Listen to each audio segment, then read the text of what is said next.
We're going to spend a little time and reflection on the fact that these days the center is 90 years young, and we are going to celebrate that a little bit. Actually, the story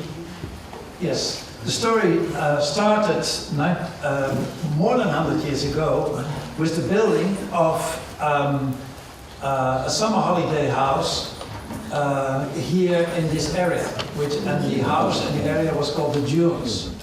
And actually, the story begins with Mrs. Mary Van Eeghen. Are we? Okay. With Mrs. Mary Van Eeghen. She divorced some 10 years after the building of the house. There you are. After which she got an invitation by Rabindranath Tagore, who stayed at the house in just in these years. She went to India, got a spiritual experience in which she got the message that she had to do something with the house and with the estate. She was not really sure what was necessary, but the year after that she got in contact with the Theosophical Society and she became a member of the TS and met with Mr. Fricke, who was one of the founding fathers of the Dutch section. He saw at this place a lot of activities with angels. But he said, you need to wait. You cannot do something with it, you need to wait. The year after that, by the end of that year, she was baptized by one of the local priests, baptized within the local Liberal Catholic Church.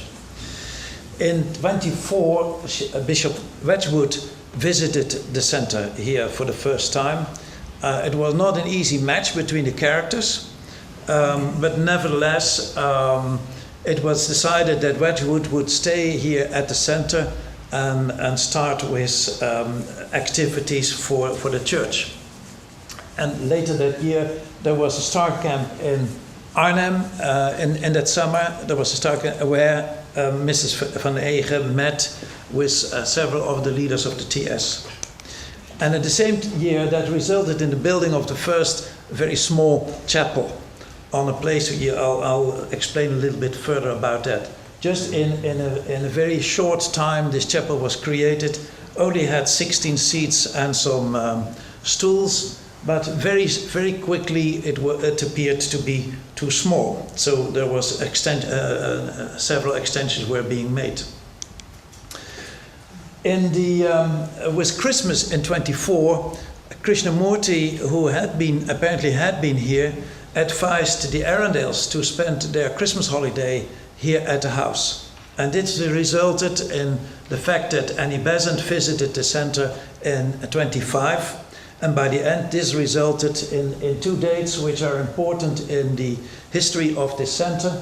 In the end of July 25, there was the donation of the center to Annie Besant as the international president of the TS, for the work of the hierarchy, and her answer to that was, in their most holy name, I accept it.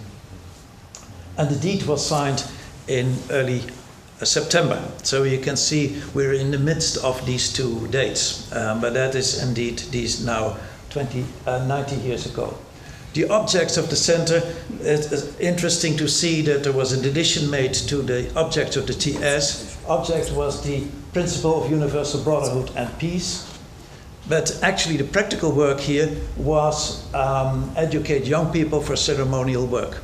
And here you can see Wedgwood, Annie Besant, of course, and Gina Rayadasa in the garden of St. Michael's House. Wedgwood was the first head of this center until the late 20s, early 30s. But this resulted in enormous energy within the TS. A lot of new organizations were founded just a few months after the donation of the center. Incredible energy. But one of the remarkable things that, if you look at the history of Theosophical centers, is that there are a lot of connections. So Crotona was established in 1912 in Hollywood, but it was replaced to Ojai actually not in 25 but in 24, but nevertheless because Hollywood became too crowded and Crotona wanted a new seating. The mansion was built in 1912 and it was purchased as an ES center by the TS in 1925.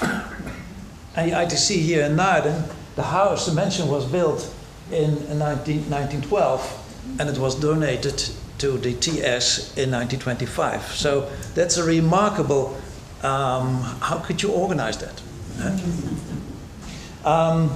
It should also be mentioned that, for instance, the manor, Adyar and ITC have been connected on an occult way by Leadbeater. He placed magnetized crystals in all these centers to make a connection and protect them.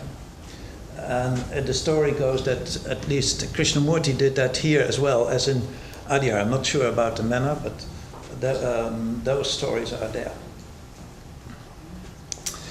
This brings us to the building of the church. So as I said, in 25 there was a very small church that's still this little building. That was the original chapel. But a very large church was built behind that. This place where the church stood is now the Garden of the Remembrance. So you can use this lane, walking up to the Garden of Remembrance. A very large church, 300 seats. Actually, there was the third church. There was a church in between even, which was quite temporary. But a lot of energy was created. And here you'll see some of the activities in around the church. So quite a lot of people, 300 people, church required. You cannot imagine this hall can only seat 150 people at max. So you can have some idea about the magnitude. Emerging nearly out of nothing. There was nothing before. But this happened 11 days after the consecration of that church. There was lightning, and this was the result.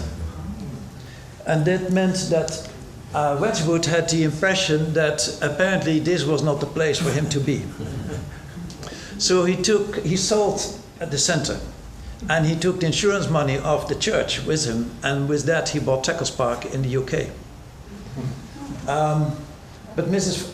Van Eeghen said, well, actually, and she was very much supported by Leadbeater and Arendale in those days, they all found that it is not possible to sell an occult center, and that should not be allowed. So she decided to buy it back, and she donated the center the second time.